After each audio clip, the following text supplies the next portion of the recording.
تعال اقول لك ليه الدولة بتحب النادي الاهلي وبتكره نادي الزمالك. عشان كده تلاقي الدولة بتعين او بتخلي رئيس النادي الاهلي واحد سمعته كويسة زي الخطيب، ليه تاريخ كبير والناس بتحبه لانه رمز ليها، رمز للجمهورية. اما النادي الزمالك فبتخلي عليه واحد الناس بتكرهه وبيشتم وبيسب وبيلعن، لان النادي ده رمز للملكية. في البداية خليني اقول لك ان النادي الاهلي اتأسس قبل النادي الزمالك ب4 سنين، يعني النادي الاهلي اتأسس سنة 1907، اما نادي الزمالك اتأسس في 1911. معنى كلمة النادي الاهلي يعني النادي الوطني، لان اللي اسسه هي الحركة الوطنية لمحاربة الاحتلال الانجليزي والملك. والنادي الاهلي اتأسس على ايد رموز الحركة الوطنية زي عمر لطفي، ده محامي وكان ثوري.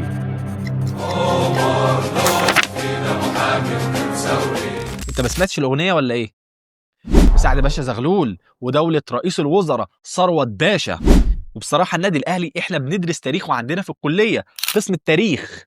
بصراحه النادي الاهلي ليه تاريخ كبير قوي في مواجهه الاحتلال الانجليزي، وكان جمهوره كله من المصريين. اما نادي الزمالك اللي اسسه هو الاحتلال الانجليزي، وكان اسمه نادي قصر النيل، وبعد كده اتغير اسمه لنادي الفاروق على اسم الملك فاروق، وكان النادي الملكي.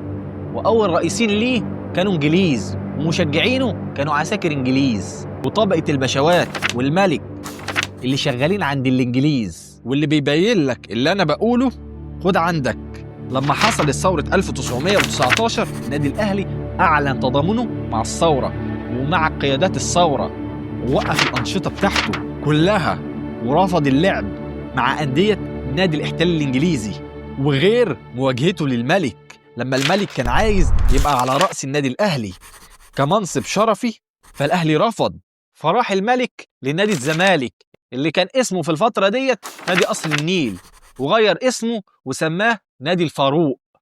غير ان النادي الأهلي كان بيدعم حركات المقاومة ضد الإنجليز، وكان حركات المقاومة كانت بتستخدم مقر النادي الأهلي لتنظيم الفصائل بتاعتها ضد الاحتلال الإنجليزي.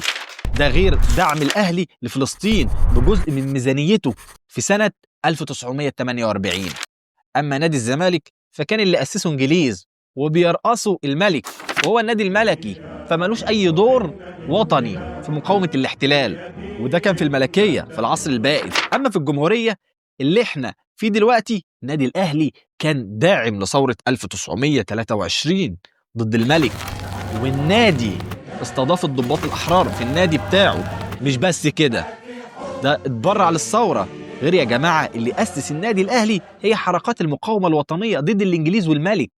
عشان كده يا جماعة النادي الأهلي هو رمز للجمهورية، ونادي الزمالك هو رمز للملكية. نادي الزمالك اللي أسسه الاحتلال الإنجليزي وكان بيترأسه الملك، وكان بيتسمى على اسم الملك نادي الفاروق. أما النادي الأهلي اللي أسسه حركات المقاومة اللي كانت سبب في إنشاء الجمهورية. عشان كده الجمهورية بتحب النادي الأهلي كرمز ليها، وبتكره نادي الزمالك لأنه رمز للنظام البائد. عشان كده تلاقي الدولة بتعين أو بتخلي رئيس النادي الأهلي واحد سمعته كويسة زي الخطيب، ليه تاريخ كبير والناس بتحبه لأنه رمز ليها، رمز للجمهورية. أما النادي الزمالك فبتخلي عليه واحد الناس بتكرهه وبيشتم وبيسب وبيلعن، لأن النادي ده رمز للملكية اللي احنا انتصرنا عليها، فاحنا الطيبين وهم الأشرار. انت شكلك فاكر اللي انا بقوله لك دوت حاجة ساذجة. اقول لك لا، اساتذتنا كانوا بيقولوا لنا ان السياسيين عارفين في التاريخ وبيحبوا يقربوا المؤرخين منهم، مش حبا في التاريخ، لا، لانهم بيشوفوا نفسهم في عظماء الماضي. عشان كده الدولة بتحب نادي الأهلي اللي هو رمز للجمهورية، وتكره نادي الزمالك اللي هو رمز للملكية. كده الفيديو خلص. لو انت ما اتفرجتش على فيديو الإمام الشافعي وقصة ارتحاله لطلب العلم يبقى فايتك كتير. الفيديو موجود على القناة، انزل اشترك في القناة واتفرج على الفيديو وادعيلي. سلام.